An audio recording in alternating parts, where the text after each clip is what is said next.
आज की पत्रकार वार्ता का विषय आप सबके बीच में रखें। धन्यवाद पंकज जी। मेरे साथ आज इस पत्रकार वार्ता में उपस्थित प्रदेश मंत्री आदरणीय पिंकेश पोरवाल जी और आदरणीय प्रमोद वशिष्ठ जी, भारतीय जनता पार्टी राजस्थान प्रदेश के आह्वान पर आज इस पत्रकार वार्ता में सम्मिलित हुए सभी पत्रकार एवं छायाकार मित्रों, मैं आप सबका स्वागत करता हूं, आप सबका आभार और अभिनंदन ज्ञापित करता हूं। मित्रों, राजस्थान के माननीय मुख्यमंत्री अशोक गहलोत जी ने कल 2030 का एक विजन डॉक्यूमेंट जारी किया है। इस डॉक्यूमेंट के जारी होने के साथ ही राजस्थान के 7 करोड़ लोगों के मन में स्वाभाविक रूप से एक प्रश्न कौंधता है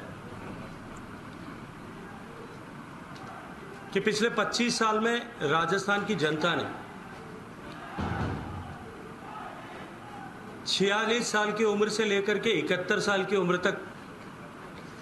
15 वर्ष तक जिस व्यक्ति को मुख्यमंत्री के रूप में काम करने का सौभाग्यपूर्ण अवसर प्रदान किया,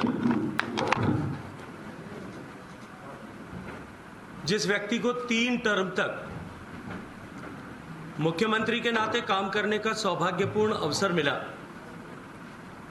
जिस व्यक्ति को 180 महीने तक राजस्थान का नेतृत्व करने का सौभाग्यपूर्ण अवसर मिला, उसे 177वें महीने बीत जाने के बाद में, यानी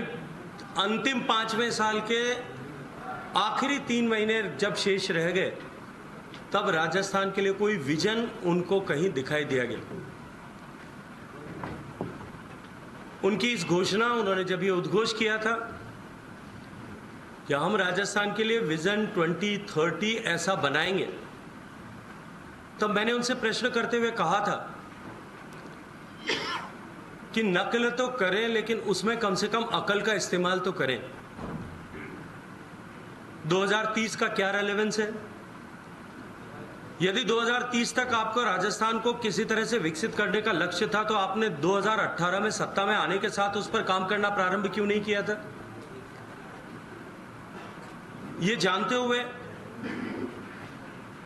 कि जनता निश्चित रूप से गहलोत सरकार को उखाड़कर फेंकने का मानस बना चुकी। पिछले 4.5 साल में सरकार पूर्णतया जनता की अपेक्षाओं के अनुरूप डिलीवर करने में असफल हुई है,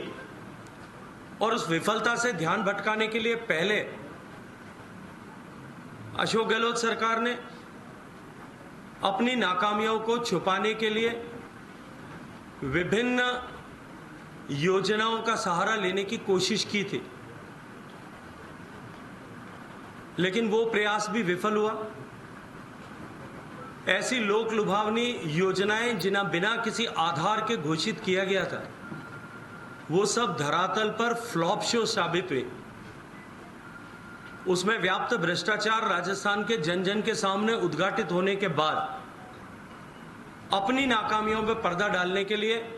एक और विफल प्रयास माननीय गहलोत साहब की सरकार ने, माननीय मुख्यमंत्री जी ने कल किया है। राजस्थान की जनता का ध्यान भटकाने के लिए, जिस व्यक्ति पर राजस्थान में पिछले 5 साल तक राजस्थान को आगे बढ़ाने की जिम्मेदारी थी, राजस्थान के डिफरेंट सेक्टर्स को ग्रो करने की जिम्मेदारी थी,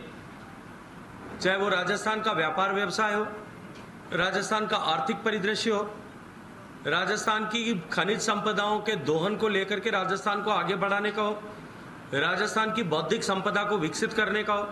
राजस्थान में रोजगार के नए अवसर सृजित करने का हो, राजस्थान में इंडस्ट्रियलाइजेशन करने का हो, राजस्थान में शिक्षा के क्षेत्र में विकास करने का हो, राजस्थान में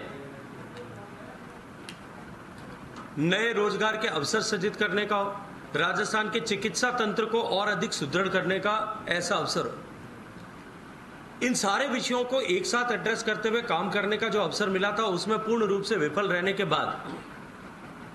अब राजस्थान की सरकार ने इन सारे सेक्टर से सुझाव आमंत्रित करने का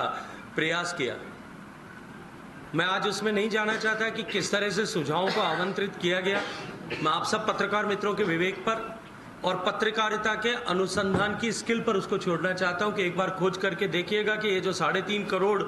सुझावों की चर्चा माननीय मुख्यमंत्री जी ने अपने भाषण के दौरान की